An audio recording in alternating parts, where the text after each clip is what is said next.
আমাদের ক্রিকেটার সাকিব আল হাসান একজন মহাতারকা। তিনি এত বড় তারকা হবার পরও তার স্ত্রী শিশিরকে মিডিয়ার সামনে এনেছেন। তাহলে আমি তো আগে থেকেই মিডিয়াতে কাজ করছি।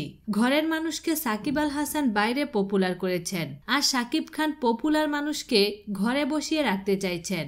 তাই এটা নিয়ে এখন কিছু মন্তব্য না করে আমি সময়ের হাতে ছেড়ে দিলাম। কথাগুলো বলেছেন সাকিব খানের স্ত্রী অপু ইসলাম খান। সম্প্রতি এক জাতীয় দৈনিকের সাথে আলাপচারিতায় এই কথাগুলো বলেন। সাকিব খান তো চান অপু ইসলাম খান কাজ না করে সংসার করুক।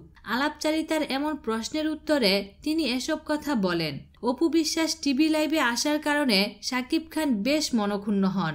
এ বিষয়ে কি ভাবছেন জানতে চাইলে অপু বিশ্বাস বলেন, সাকিব কেন আমাকে ভুল বুঝছে এটা আমি জানি না।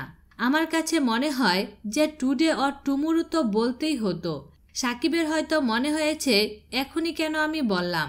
বিষয়টা তো আমি আগেও বলেছি।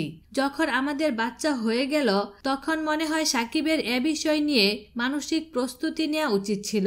তবে সে কেন এখনো এই বিষয়টাকে এমনভাবে ভাবছে জানি না।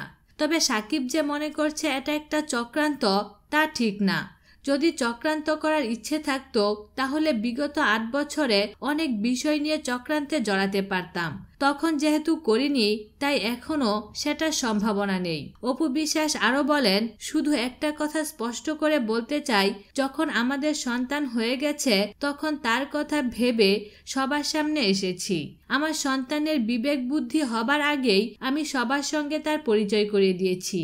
আর বিষয়টি ও বড় হবার পর ঘটলে হয়তো তার ধারণা হতে পারত যে সে পৃথিবীতে আসা থেকে তার মা বাবা কোনো বিপদে পড়েছিল, আর তাই এতদিন তারা তাকে প্রকাশ করতে পারেনি। এসব অনেক বিষয় আমি চিন্তা করেছি। আমার বাচ্চার বয়স গেল 27 এপ্রিল 7 মাসে পড়েছে। মাশাআল্লাহ, আমার সন্তান যেন বড় হবার পর আনন্দে থাকে, কষ্ট যেন না পায়। 8-10টা সেলিব্রিটির সংসারের মতো আমার সন্তানও যেন গর্ব করে বলতে পারে আমার মা বাবাও জনপ্রিয় সেলিব্রিটি, যেটা মৌসুমী আপা ও সানি ভাইয়ের ছেলে মেয়ে বলতে পারে। তাই আমার এটাকে ভুল সিদ্ধান্ত বলে মনে হয় না।